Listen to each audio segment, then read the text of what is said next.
Bravo à l'Afrique qui s'éveille et qui se réveille. Depuis que nous parlons de l'éveil des peuples africains, nous ne sommes pas encore entrés dans le vif du sujet. Et cette fois-ci, on va essayer d'entrer dans le vif du sujet pour que les gens comprennent l'éveil. Parce que parlant de l'éveil, il y a des éléments qu'on pourrait apporter dont les gens ne sont pas encore bien préparés pour comprendre ces événements-là. Et actuellement, pour commencer, on va partir du plus récent pour monter vers le temps passé. Actuellement, il y a quelqu'un en Afrique qui fait beaucoup de vagues. Je vais dire le chocolat des filles. Bravo au chocolat des filles. Nous disons bravo pour l'éveil des consciences. Parce qu'il est en train de pouvoir saquer tout ce qu'il a fait, les faux pasteurs, les faux prophètes, ainsi de suite. Il saque presque tout le monde sans distinction. Pourtant, il y a des nuances qu'on pourrait apporter pour comprendre. C'est un professeur d'université, c'est un chercheur, c'est un spiritualiste. Ben, il y a des éléments qui peuvent lui échapper. Il faut qu'on se comprenne. Et dans les vidéos que je vais faire, je vais essayer de montrer la limite de ses réflexions, la limite de ses pensées. Même si j'apprécie de façon globale sa démarche. Ben, après tout, il est un Africain. Déjà, il faut saluer son origine. Oui, c'est un Gabonais. Et ce n'est pas la première fois que les Gabonais entrent dans l'éveil des consciences. Oui, ce n'est pas la première fois.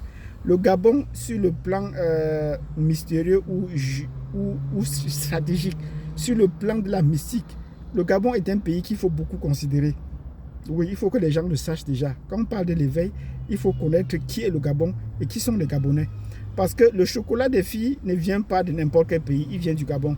Et avant lui, pour éveiller la conscience ou l'éveil spirituel ou mystique des Africains, il y avait quelqu'un qu'on appelle Patrick Guémandon. Paix à son âme, il est mort tout récemment, qui à travers Africa numéro 1 a éveillé la conscience des Africains sur la réalité de certains mystiques que nous ne maîtrisions pas.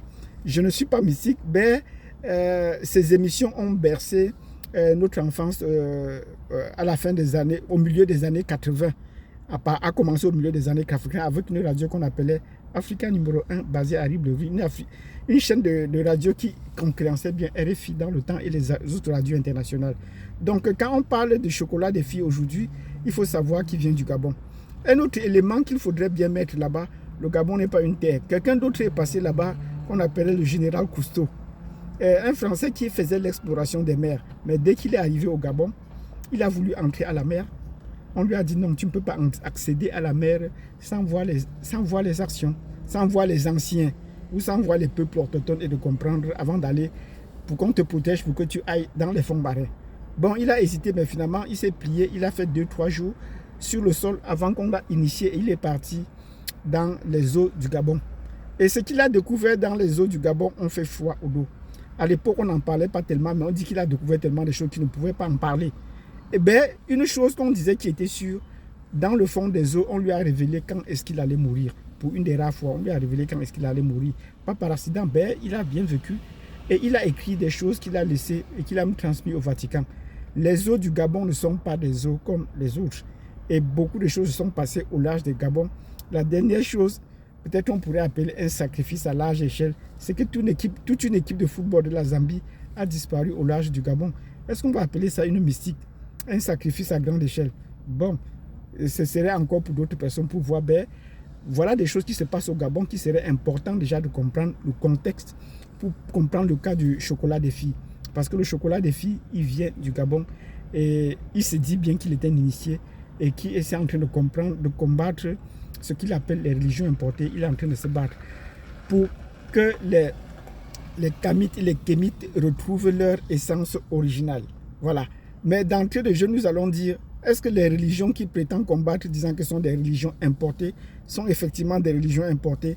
Ce sont des éléments que nous allons apporter ici, que nous allons voir, que je vais faire la présentation pour qu'on essaie de comprendre, est-ce que ce sont des religions importées ou pas, pour qu'on essaie de comprendre sur le plan académique. Et chacun va se faire sa petite idée sur les religions et sur la narration qui a cours, parce que ça fait partie de la géostratégie. Comment est-ce qu'on a élaboré les pensées pour vous dire que ça sont des religions importées ou pas? Mais on sait que généralement les Noirs et les Africains sont profondément religieux. Comment se fait-il qu'on leur apporte une religion sur laquelle ils sont agroupés? Donc ce sont des éléments que nous allons voir pour qu'on essaie de comprendre, la géostratégie ou l'éveil des Africains qui a commencé d'ici peu. qui a commencé, notamment avec le cas des chocolats des filles. Donc on va s'appesantir sur les thèmes qui développent ces rapports, comment est-ce qu'ils combattent les pasteurs et les éléments académiques qu'on peut apporter et ajouter. Parce que moi, ayant fait des sciences sociales, j'ai fait quand même l'histoire des religions dans le temps. On a fait quand même l'histoire des religions. Donc on a étudié à fond les religions comme la religion chrétienne, on a étudié à fond comme la religion musulmane, on a étudié les courants, ce qu'on appelait, nous on appelait les courants religieux, les courants spirituels qu'on a en Asie et qui, on peut faire ça comme des religions ou pas.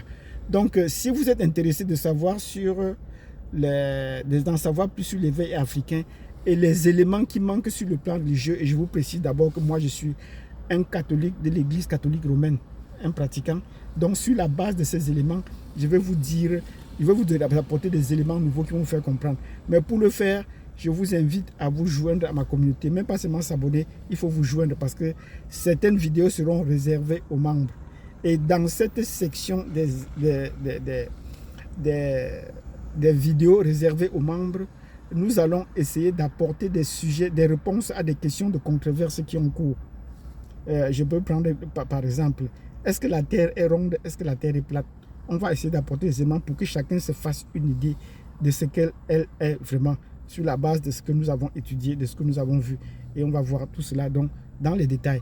Donc, je vous invite à partager cette vidéo, à vous abonner, surtout à devenir membre de cette page. Et on va entrer maintenant dans le fond du sujet, parler de la géostratégie, de l'éveil des Africains et des choses qu'on nous cache, mais des réalités qu'on ne voudrait pas que vous voyez et des angles d'analyse qu'on ne souhaiterait pas, dans lesquels les gens ne souhaiteraient pas que les gens s'engouffrent, sauf les académiciens qui sont déjà passés par là. Donc merci d'avoir suivi cette vidéo. N'oubliez pas de mettre des pouces, de nombreux pouces. Abonnez-vous et en plus de s'abonner, faites un effort de joindre la communauté. Merci d'avoir suivi cette vidéo et à tantôt.